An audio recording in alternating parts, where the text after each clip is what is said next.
Yeah, I think our memory is like that. It's like everything's connected. He started his career. I introduced them on their very first television show. Diana Ross was never just a Motown legend. She was the woman who held Michael Jackson's heart in a way no one fully understood. Until now. Because he's had it all done.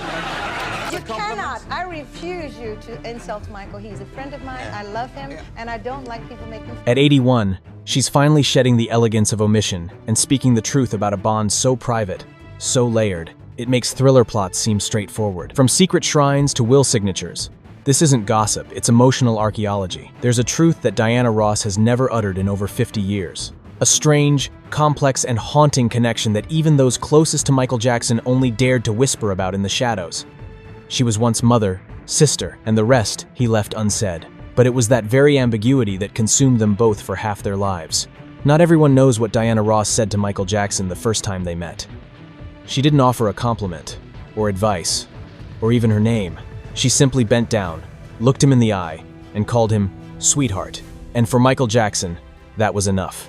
He was just 9, standing silent among powerful voices and glittering suits, his small frame swallowed by expectation.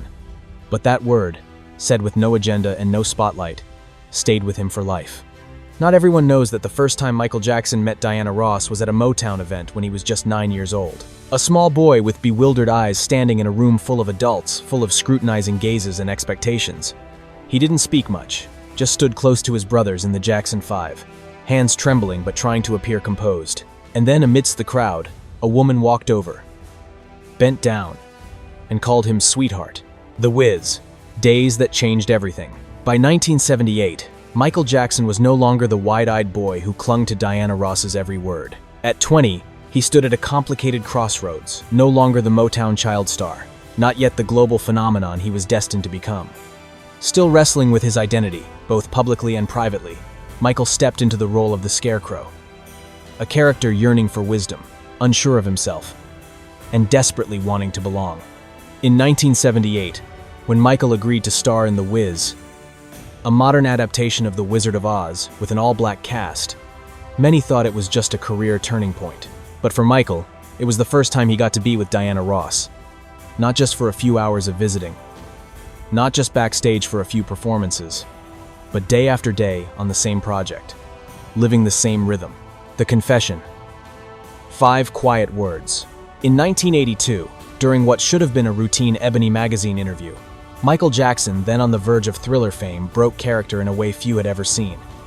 The mood had been light, the answers rehearsed.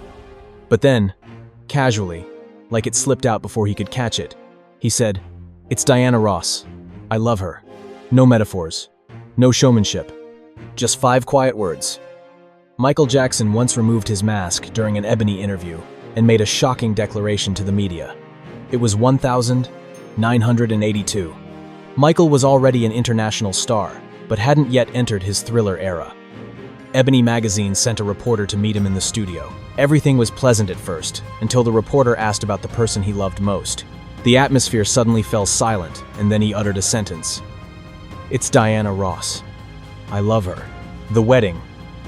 The invitation he couldn't accept, which is why, when the invitation arrived, her wedding invitation, he didn't attend. He didn't send regrets. He didn't call. Diana Ross was marrying Norwegian businessman Arne Nace Jr. in a quiet European ceremony. And Michael? He went silent. Studio insiders say he disappeared for days. No rehearsals, no studio sessions, no dance routines, just stillness. In 1986, a shocking secret about Michael Jackson was revealed.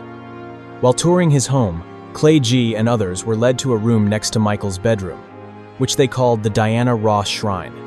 The room had a curved ceiling and white brick walls resembling a wine cellar. But instead of wine, every square inch was covered with photos of Diana Ross from her early years with the Supremes to recent pictures. On shelves, tables, and the floor, hundreds of candles burned 24/7, as Michael said to honor his friend. When information about this room leaked through audio recordings of private conversations between Michael and a close friend named Glenda in the early 1990 seconds, the press was shaken. They were horrified and even assessed him as having psychological issues. However, for Michael, that room was not madness, but the tangible embodiment of unrequited love. In private conversations, Michael once admitted, It was unrequited love. Our relationship was only in my head.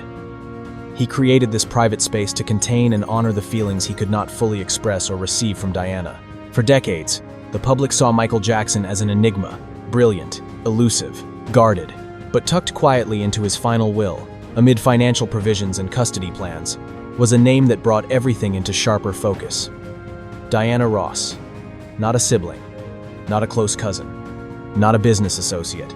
Michael had named her as the one he trusted above almost everyone else. Should his beloved mother Catherine no longer be able to care for his children, it would be Diana who'd take over. Diana's confession, what she finally said. That woman at 81, who for decades had offered nothing but carefully measured silence when asked about him, finally spoke quietly, clearly, and without needing sympathy. "Michael loved me," she said, letting the words hang in the air like music fading on a final note. Loved me in a way that doesn't have a name. Someone laughed nervously, assuming she was joking. But she didn't laugh. She simply shook her head and let the truth land gently. And when asked if she loved him back, her eyes fell to the cold tea in her cup. "I cared for him," she said, "in every way a person can care. But to love him the way he loved me, I never let myself go there. Because it was too real. There was no bitterness, only clarity. A love that never needed a name." The story between Michael Jackson and Diana Ross never needed official declarations. The affection between them, full of admiration, internal conflict, and silence, spoke volumes through the smallest actions. From glances on stage to a name in a will, from whispered words in interviews to a secret room at Neverland, all were like silent punctuation marks of a love that never needed to be named. Perhaps it wasn't a complete romantic relationship, but it was an enduring, timeless emotion, one that anyone who has ever loved deeply will recognize.